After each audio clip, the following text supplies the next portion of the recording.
Now, would you trust your health to a pair of Gen Z? And they're not just any Gen Z, they're a young pair of female entrepreneurs who are tackling one of the key issues that we all face now globally, not just in the UK, which is around obesity. And you might have been following the clinical trials of the NHS program to sort of do injections and so on. But actually, you have to have some fairly harsh requirements. But my guest today have built a business and it's growing quickly, and they're amazing entrepreneurs. They're going to tell us about the solution they've got for women who want to take control of their health before it's too late. Welcome, Olivia and Chloe Ferro, who are joining me from a company called SheMed, based in London. Welcome, ladies. Thank you so much. Thank you for having us. Yes, very excited to be here today. Well, I'm excited to have you here because Gen Z working in healthcare, you're tackling a big societal issue, even though, you're still young enough to have not maybe even lived through some of those things. Although I think we're going to Mhm. find out why you started SheMed and where the origin story is. And we're going to talk about the impact that what Chloe and Olivia are doing can make on the health of you if you're listening to this, and either you or someone you know is suffering from some of the side effects of being overweight. Chloe and Olivia, who would like to go first and just tell us a little bit about the background of SheMed? Yeah, I'm happy to start. So I'm Chloe Ferro and one of the co-founders of SheMed, also the chief growth officer over here. And yeah, so we just got started back in December was our launch, and we wanted to create the first ever female focused GLP-1 program in the UK. So medical weight loss injections for women, an actual program that embodies their specific needs. And we wanted to start our program launch with a clinical study because there has never been a study done on women on GLP-1 medications solely to see how it affects female focused conditions such as perimenopause, menopause, PCOS, endometriosis. And so that was really our drive for launching SheMed at the time we did, and our big mission of wanting to create more research for women in this field. And so we launched in December with this study, hoping to have 1,000 women join. And to our surprise, 16,000 people joined by the end of January. Wow, that's amazing. Well, we'll talk about the study in a moment, but just for those of us that are not up to speed with the terminology, Chloe, what is GLP-1? Just take us through that and why it's important, because it's really important for me and other people to know that you're not peddling drugs here. You're not coming up with some Kardashian solution, right? This is Mhm. this is a proven uh, medical offering, but you're just Absolutely. taking a female-centered approach. I think it's really important to let me know. So just tell us about the role that this GLP-1 takes. Yeah, so I know a lot of people probably know these medications maybe from that Hollywood world and knowing them as the Ozempics. They were originally created for people with diabetes, but then they have been relicensed and approved for medical weight loss. So these medications really just help to suppress hunger, kind of cancel that food noise a little bit, and really help people to be able to lose weight without all of these other factors that have come into play for a lot of people. People struggle with circumstantial stuff, with genetics. And there's a lot of reasons that people might not be able to lose weight. One of those things might be a female condition like PCOS. And so we wanted to create a program that took these medications that are now highly renowned and be able to apply them to women in specific. Okay, Olivia, that was Olivia speaking, by the way. Now we've got two Yes. sisters here in their 20s. I won't obviously say exactly how, but they're in their 20s, out of university, who have started their businesses. Their family are all entrepreneurs as well. But Yes. what was the PCOS, Olivia? Because again, be mindful that for those of us that are not in the pharmacology Yes, world, of course. yeah, what is that? So PCOS is polycystic ovarian syndrome. It's a condition that a lot of women actually do face, and it does make it a lot harder to lose weight. There are a lot of other symptoms with it as well. I went through a big medical kind of journey growing up. It was one of the reasons that Chloe and I did decide to start a healthcare company. I went through what I say a lot of women have probably experienced in their lifetime in the healthcare world, which is if you were ever misdiagnosed, if you were ever underdiagnosed, if you were ever, just your symptoms were pushed under the rug. That is something that I truly did face a lot growing up. And I was diagnosed with PCOS a little while ago. I started having symptoms about 10 years ago. So it was definitely something that took a very long time. I started having symptoms 10 years ago, and I was really only diagnosed about a year ago. So it was something that took a lot of time, and we wanted to be able to be a voice for women. We wanted to be able to kind of listen to what they needed, and we wanted to create a program that kept them in mind. Wow. Okay. Well, thanks for sharing. I'm sorry to hear about your condition, but I mean, it's very troubling that it takes so long for a condition like this or any condition to be recognized. Yeah. And just as a aside, why does it take so long? Is it longer for women than a medical condition for men? Is there a bias of some kind you've discovered? Absolutely, there is. I think obviously there's a lot of hormone aspects with being a woman. And a lot of times when you're kind of, describing what you're feeling, people just brush it under the rug thinking like, okay, that's just, they're moody because of this. They're tired because of this. Maybe this is why they missed their period. There's all these, ways to kind of just ignore it. And I think that that is a lot of what we see in the healthcare world, which is very unfortunate. But yeah, no, I experienced all of that and got told time and time again, like maybe it's in your head, maybe it's an anxiety thing. And I knew for a fact that it was not. And it took quite some time to really figure that out. But it's very common. Like a condition like endometriosis takes about 8 years to diagnose. It's another female condition. Well, as a father of two daughters who are teenagers, then I'm grateful that you're raising this issue because Yeah. it sounds like sort of a structural issue within the healthcare industry, and that we're being quite so dismissive of women's issues. I have three older sisters as well, and Oh, yeah. two nieces. My whole family is populated by women, so I am quite familiar with the conversations. But I had no idea that there was this sort of, if you like, structural prejudice inside the Right. health system. I'm sure it's not Absolutely. intentional. I'd like to think it's not intentional, but the joy is that as young, dynamic entrepreneurs, you're here to change it. Help Exactly. help us to understand what SheMed does. And by this is shemed.co.uk. Help us to understand how this is not sort of a fashion item.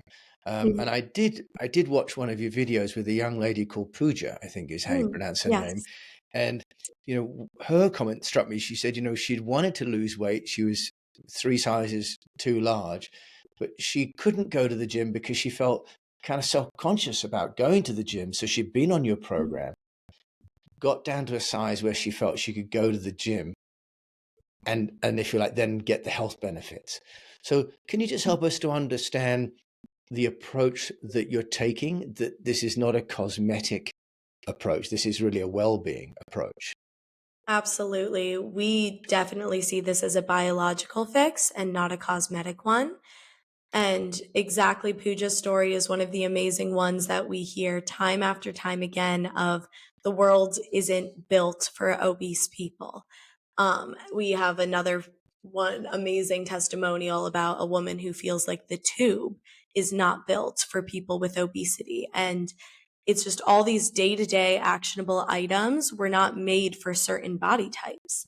And we always say this is a biological fix and not a cosmetic one because, yes, you lose weight and that could come with more confidence, a higher sex drive, but it also comes with lower cholesterol. It also comes with helping comorbidities like fatty liver disease. And that's the point that we really want to target. And so the way that we make that loud and clear right at the start of our journey is with a mandatory blood test. We are the only program in the UK that requires a blood test before you onboard with us because we want to make sure that it is absolutely very safe for you to join. And we feel that the best way to do that is by understanding your entire health landscape with your bloods. Okay, that's wonderful. Because I was going to ask you, as two young entrepreneurs, about your, if like, medical background. Did you study medicine at university? No, we both actually studied communications. I did minor in nutrition and occupational therapy. So I do have a little bit of STEM in me, and it is something that I have been very passionate about. I think both of us really do love to do the research in the field too, to make sure that we're constantly up to date on any new findings and just kind of learning about the world in general of GLP-1s or weight loss or women's health. Okay, Yeah. so that will lead me on to the question that we've got. You've got this blood test, which is great. Mhm. So you're going through the due diligence to make sure that you're not just taking orders and shipping drugs, right? So that's great. But when you're building the brand, you've talked about this survey, which you've got 16,000 people to apply for. I'd like to talk to you about that. But Yeah. before we get there, how are you overcoming the question that I've got, which is, well, you're not medical people, you're No, we are not communications medical people, but you've professionals. built a medicine business. How are you overcoming what must be, I guess, skepticism from people? Well, who are you to ship out drugs that pharmaceutical companies should be sending and doctors should be prescribing? So how do you overcome that? And I think, Chloe, you're going to answer that. Yeah. To make things clear, we are not doing any of that. We have an amazing team of GPs, clinicians, nurses that are overviewing all of that. Olivia and I are not medical professionals that take no part in reading any of the blood tests, any of that. We have an amazing lab partner. None of that is done by us two, and that is how it should be. We are here to really just create the program itself because, unlike other online pharmacies, we do not just prescribe the medication. We have this holistic program that comes with meal prep plans and exercise plans and holds you accountable for how much weight you've lost every week. And we have weekly check-ins where you go face to face with somebody and step on a scale and can ask them questions there. And so we really just create this program, create what we need to see in the app, talk to the women on our program to see what do they feel like they're lacking, whether it's education, whether it's support in one realm from maybe other providers they were with. We're here to listen and make sure that the needs of women are actually onboarded, but we will never be the ones touching any of the prescriptions. And we have a wonderful, wonderful team that handles all of that. Okay, Chloe, and I think, from an entrepreneurial perspective, that's brilliant because you have worked, and the company it says here is SheMed Healthcare UK, and you have a Yes. superintendent pharmacist, Yvonne Nina Irogbu, if that's how I pronounce it properly. Yeah.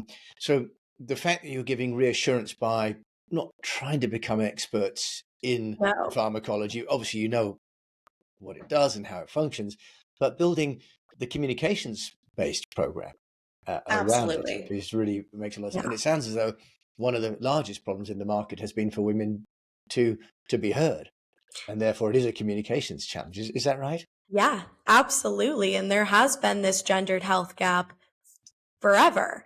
And that is why our research is so important, is because you can't learn and be more educated around these female focused conditions if there's not studies on them. And that's where Olivia and my passion comes into play of just helping women, listening to women, and making sure that in the future it becomes much easier to diagnose PCOS, endometriosis. It becomes much more talked about when it comes to menopause and perimenopause, and there's actually ways that we can combat some of these symptoms and help women. That's wonderful. And I think let's talk about that research project that you said originally wanted 1,000, but 16,000 women Yeah. and have taken part. Tell us about the research, but really from a perspective of getting noticed, because this show is Yeah. really about how, as entrepreneurs, you're crossing the chasm from introducing a product or service to getting an early adoption, then getting mass adoption. So, do you want to just tell us about the survey? Not too much about the results. I mean, top line, yes, but more about the role it's playing in helping to take SheMed into the market. Absolutely. I think that the clinical study is really something that set us apart from our competitors.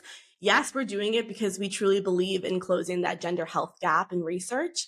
But at the same time, it did get a name for us out there. That is what we launched with. And people were very excited to hear that we were doing something for the better good of the society.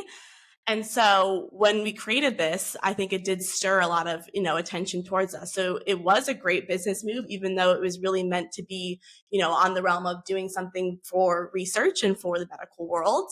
I definitely think it set us apart and it made us unique.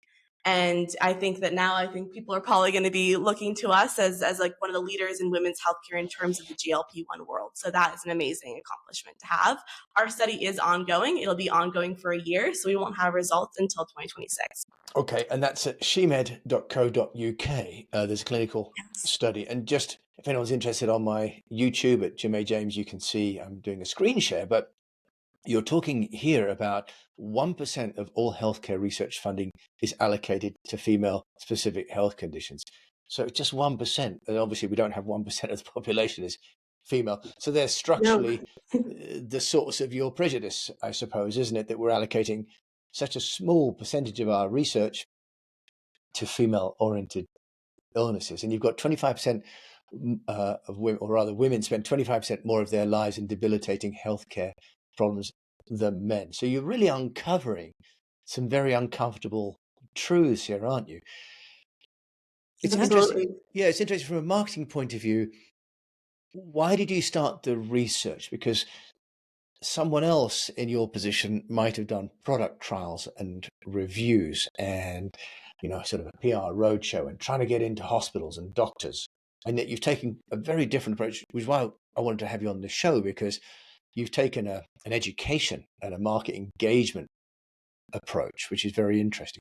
What led you to take this approach then, Chloe and Olivia? Yeah, I think that is what we felt was really needed, was this educational piece. When you talk about something as huge as closing the women's health gap, closing the gendered health gap, it sounds like a very intimidating task to take on, but it doesn't need to feel that way, because it really can just start with spreading correct information and getting rid of all the myths that are out there. And we just felt like that was something that we can absolutely start with and take on, and that hopefully people would resonate with it and it would grow. And that did end up being the case. One of the things that we do is when we send members their first box, we give them a digital educational booklet.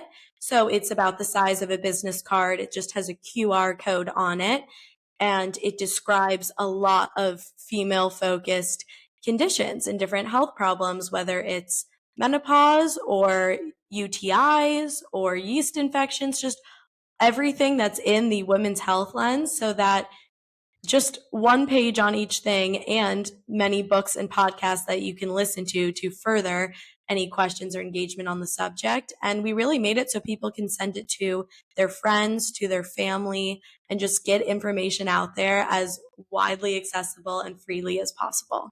I think too, from like the business side of things, it's really knowing your market, is knowing, we're tailored towards women, and women, we have like this innate, want to help each other and to support each other and to create something that's going to be meaningful. And so I think that was really another driving factor of why we thought a clinical study would be so important and so impactful, and really would get, women's attention and get women to want to partake. So I think it's definitely about knowing your field and knowing your demographic, and kind of pinpointing maybe something else that others aren't doing. Don't necessarily follow in suit of what all your competitors are doing or what would be the norm. So we tried to find kind of that unique piece. Yeah, no, I love that. And from a PR point of view, when I have my agency, we'd often recommend to clients that they'd initiate a study, because it creates a position of authority, doesn't it? You've got 16,000 people taking the test, and it says on your website that the program will be complete early 2026, right? So we've still got some time. You've already got 16,000 people taking it. So how are you getting people to take it? Are you sharing it somehow? How are you getting people involved in the research? In the research, so part of our whole program too, with this clinical study, is we have women pretty much share their anonymous data with us throughout their time on our program. We check in with them weekly, and then we also have a clinical review every single month. So we're getting them a lot of attention, and we're getting a lot of valuable information from it, and just learning about other associated conditions that they might be having, including the perimenopause, menopause, PCOS, whatever it may be. So we're pretty much just collecting all of this data anonymously, and then in a year from now, we'll be able to read it and kind of find some hopefully very valuable findings from it. Oh, I see, Olivia. So the data is coming from your existing client base, as opposed to being sort of a general inquiry. So your existing customers know they've signed up, and their data is anonymized, but they are contributing to the body of expertise within the organization. Is that right? Yes. So we have multiple programs. We have our clinical study program, which is our adherence program. And then we also have our insights program. So the clinical study is closed. You can no longer join the clinical study since now it's ongoing research that we want to get published, as you said, early next year, 2026. But we also just have a normal standard program where we are not collecting any of their data. And to go into your question of how are we getting them to take the blood test, because that is still mandatory. We're not doing anything with the data from those blood tests, but we still require them to ensure that our program is safe and correct for you. And the way that we get people to take those is just by letting them know that they exist. I think a lot of people are scared to start a medication that they know that they have to inject themselves once a week. And it is a major lifestyle change that takes a lot of work and a lot of willpower. And it's a scary first step. And so I think although we make them jump through the most hoops out of any other program out there, people really like that because they're looking for that reassurance and that safety to know that what they're doing is the right move for them. Really interesting. So in this sort of healthcare space, that you're making the clients do the work, Yeah. is reassuring, as opposed to sending them drugs and that are maybe cheap without a program. It's Yeah. actually even more anxiety for them if they don't have that support you're creating. And this is, I suppose, a bit like if you have diabetes and you have to have a pen, right, to inject. So people are injecting the GLP-1 as part of the program. And is that ongoing forever, or is that sort of something that then they do for a certain number of weeks, months, years, and you help them to transition off of that? Absolutely. So we have our entire team of clinicians that are reviewing them every month. So if they're, losing weight too quickly or, not enough, our clinicians will make the decision to be able to change their dose if they need to, give them some side effect medication, whatever it may be. So while we don't make any of the clinical decisions, we do have a team that will review all of our patients monthly. So we're not following any sort of specific schedule, specific anything. It's truly, truly just up to our clinicians because we are very science focused, science forward. Okay, and it's, as you said, it's really client centered. They've got the app, and Yeah. they're sharing the data through the app to SheMed, and so they're getting really what we would call personalization at scale, right? Which is really, in a way, what the NHS is trying to do anyway. But you've taken a march on them, haven't you? Absolutely. Yeah. Okay, that's one. And then, so let's just move on to you as entrepreneurs and how you're getting this business noticed. You got the study, that's great, but that's existing customers. So SheMed, how have you been building the brand as young female entrepreneurs serving women?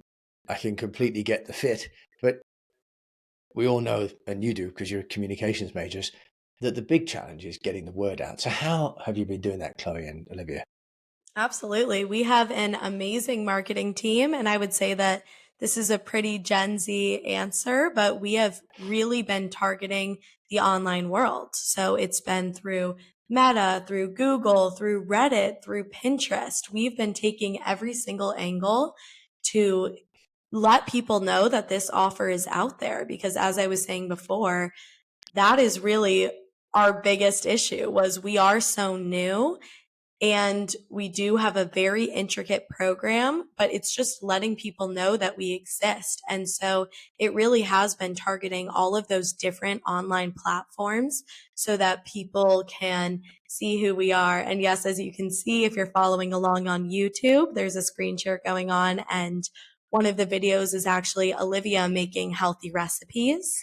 As she mentioned earlier, she was a nutrition minor. And so we post a wide range, whether it's organic socials or on our ads, just to show people how we're here to support them. And if they do want to begin this medication, what we will be able to offer them. Yeah, and this is on, for example, Instagram. It's SheMed_UK, and you've got some great videos of you talking, but also some really authentic videos of your clients. I've got Pooja already, for example. I've mentioned her, but you've got a number of women. Kalinda, for example, said she lost Yes. 37 kgs. As she says, just a little bit of everything feels better. Yes. That must be the best feeling in the world, right? To have done that. So well done to you guys Absolutely. for doing that. Okay, so it's a Gen Z answer, but of course completely appropriate as well, because that's how people get the information. Of course, it's also kind of private and safe, isn't it, as well? Yes. If there has been, in the relatively short amount of time, you've only had the business up and running since 2024, sorry. If there's been one thing that hasn't worked quite as planned, what would you advise me not to do? Absolutely. So obviously, yeah, we are still very new. I think one of our biggest things has been testing. There have been times where we have put, money behind ads that we liked and we thought were going to do very well, but without proper testing, we aren't 100% sure if that's going to resonate with the people who we're trying to reach. So I think that testing has been a very, very big part of our beginning journey since just December of launching. I think that there's, probably a few different examples you could give of, maybe it's colors. We actually, if you've been following us for a while, since our start of in December, you might see that we kind of changed our image a little bit around. We were, very bright. We're kind of going more towards those, muted colors. We're just trying to find exactly what people do like that are going to be using this program, because it's about them. It's not about us. So trying to find that perfect balance and just continuing to test and find that sweet spot. Okay, now I was wondering whether your age group demographic is slightly older than you, isn't it? I would have thought. It is, yeah. Our age group, honestly, we have a good variety on our program, but I would say majority between, the 35 to 55 Yeah. year age. Yeah, because when they're sort of in their 20s, they're thinking they could probably exercise through it or find other ways. But 30s and 40s, people are starting to really get concerned about it. Okay. And if there is if you like a learning, a lesson, a tip that as entrepreneurs, you've come from an entrepreneur family, said your dad's an entrepreneur, your brother's an entrepreneur, your mum presumably is also an entrepreneur. Mhm. If there's a tip that you'd give anybody or a Gen Z who sees problems in society like you've done and you've got the courage to tackle it, what would your advice be? Like for my daughters, for example, who are really struggling with how many things there are and jobs are not going to be guaranteed. Yeah. You two are showing the way forward for young women, especially, to build against their dreams and their passions. What would be a piece of advice? I would say start with research. For sure, you have to really dive in and figure out what's already out there, what's missing, because there was a lot that we wanted to do in the realms of women's health that we felt it actually is getting some attention in other places. And once we did, the abundance of research that we did do is when we realized, wait a minute, there is a huge gap here. And not only could we do this one thing, but we could also piggyback and do all these other things that we wanted to do, such as all the female focused conditions that we've already named. And so I would say just an immense amount of research, going to everything, watching every podcast, going to every female conference that you can attend. A lot of them are free and open to the public. And just really talking to people around you in your community, finding a team that you feel really comfortable and strong with. I think that was a major part for us, was finding advisors and finding people who could just give us some sort of mentorship on how we can actually start and how we can hit the ground running and make our dreams come to life in this women's healthcare world. And as you absolutely have. Thank you, Chloe. Olivia, would you like to close out on a book or a podcast that you two, I'm assuming you share what you read and listen to? We Maybe do. We definitely do. I recently read The Hormone Shift. That was a book that it talks pretty much just about what women go through in their life and the different life stages, specifically to do with hormones. I thought it was very interesting, and there is a lot around that, worlds of misdiagnosing, underdiagnosing, and really trying to figure out what is best for you and kind of like how to get your voice out there in the medical world. So that's definitely a book that I would recommend to any woman, because they do go through all of the different stages throughout that book. Okay, and presumably it's quite a thick book. It's a very thick book. It's a good podcast. Well, that's right. It's a good podcast name, The Hormone Yeah. Shift. Ladies, thank you so much for joining me. If people want to find out more about you both or SheMed, where can they go? You can always go to our website, shemed.co.uk. And then, you can always reach out to maybe Chloe on LinkedIn. Yeah, my LinkedIn is just Chloe Ferro. And you will see a big SheMed banner in the back, so you'll know you're at the right place. You certainly will be. And that's Ferro with a double R, by that's F-E-R. Yes, Ferro. Okay, perfect. Ladies, thank you for joining me. And you're creating an amazing solution for all women, not just Gen Z women, in fact. You've identified a big gap in our healthcare service, and you're solving it. So thank you very much for coming and sharing that. Thank you so much. Yeah. So we've been listening to the Ferro sisters, Chloe and Olivia, who have built a company called SheMed. It's just started, but they've already got amazing traction and have got a long way to go because they've identified a really big problem, structural problem, but they're solving it in a way which is really intelligent by being the communicators of the problem and bringing the solution to the marketplace, but relying on the trusted advisors, the medical team, to actually deliver the back end. So the brilliant allocation of duties and make sure they retain the credibility and get the growth that SheMed needs and that women really need in the UK and presumably all over the world. My name's Jim James. If you've enjoyed this, do please share it with a fellow unnoticed entrepreneurs. Your reviews on the podcast players are great, but I'm less worried about reviews and I'm more worried about entrepreneurs finding out from other entrepreneurs how to get noticed what they do. Thank you for joining me. Thank you.